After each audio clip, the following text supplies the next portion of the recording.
Quite a few of the children I grew up with stayed as long as I did. So we became like real siblings as we grew up and played. I feel fortunate that I grew up at Wesley Dalmar. May the legacy and heritage of Wesley Dalmar live on, helping those in need as it does so well today. The remarkable Wesley Dalmar story begins in Woolloomooloo late in 1893, looking after what were described then as waifs and strays from the street. From there in 1900 we needed to move to a 4-acre property in Croydon, where we cared for up to 80 children. But the work grew and grew, so we moved to Carlingford in 1923, where bursting at the seams we got up to 150 children. Bonds were forged then that have borne fruit all throughout the years at Wesley Dalmar and Wesley Mission.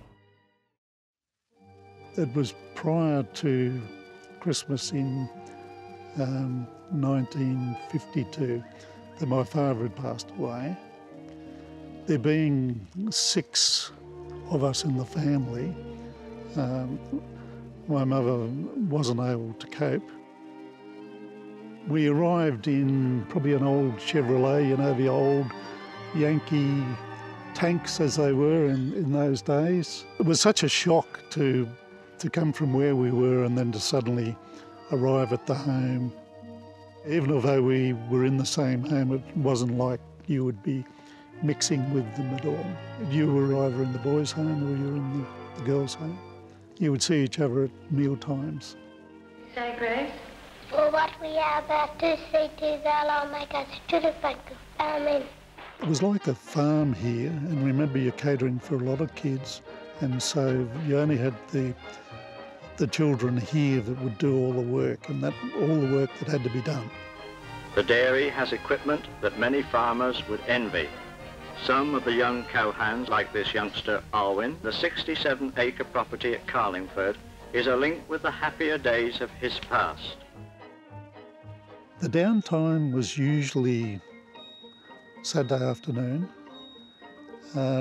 Sometimes a bit of time between after school and dinner, and Sunday after Sunday school, because we used to all march off to church on the Sunday morning, and then we'd march back down to the church for Sunday school in the afternoon. We played most things here.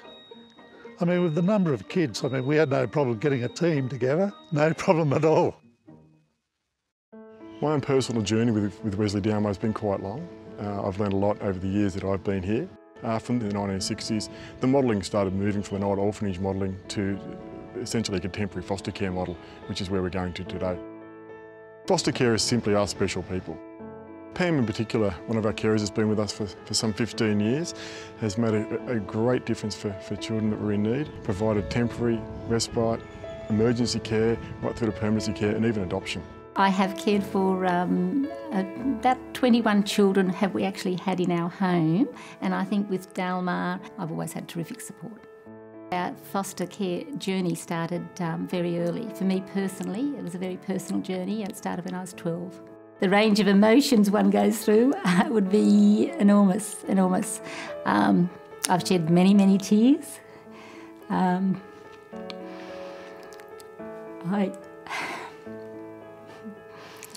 I'm in this journey because I believe God has told me to do this.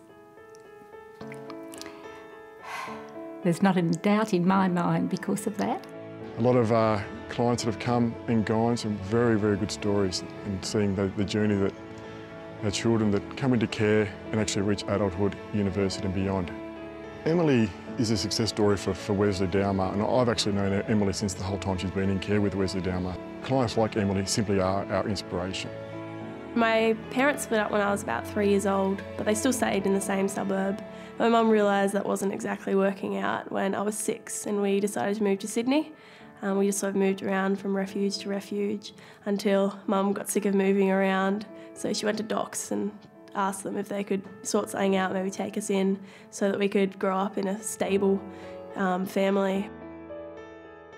My foster family that I had last were in here right now. I'd like to say thanks for everything you've done, for opening up your house, teaching me what it's like to be in a family. In 2012 there was a major shift in the out-of-home care sector in that the government is moving from children from government care over to the non-government sector. It makes us one of the largest providers in New South Wales. A major milestone for Wesley Dalmar in 2012 was the opening of our Maitland office. It was attended by the Minister for Family and Community Services, Prue Goward, and that was really a landmark time of where we opened our first new office with this large transition. The wonderful and interesting stories of Alwyn and Emily and how life has opened up for them is a marvellous link to our past, but also into the future. It's wonderful to see how far we've come. We've provided care for 120 years in contemporary settings that were right for their time, and we're looking forward to what the next 120 years may hold. The challenge for us is that care by itself is not enough. We want to do as much as we can. So what else can we provide? This year we're launching 2 education scholarships. When our own children leave home at 18, we're there to provide support for them.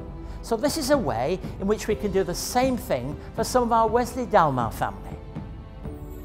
I'm really thankful for, everything that happened, especially thankful for Wesley Dalmar, because I don't think that I'd be the person I am today if it wasn't for them. There's no way I would have finished school, and there's no way I'd be going to uni. I really don't think that I'd have the relationship with the people that I have relationships with now, or a relationship with Christ, because the carers I had really helped that, sent me along to church and taught me what Christ's love was like, and that's definitely something I don't think I could live without.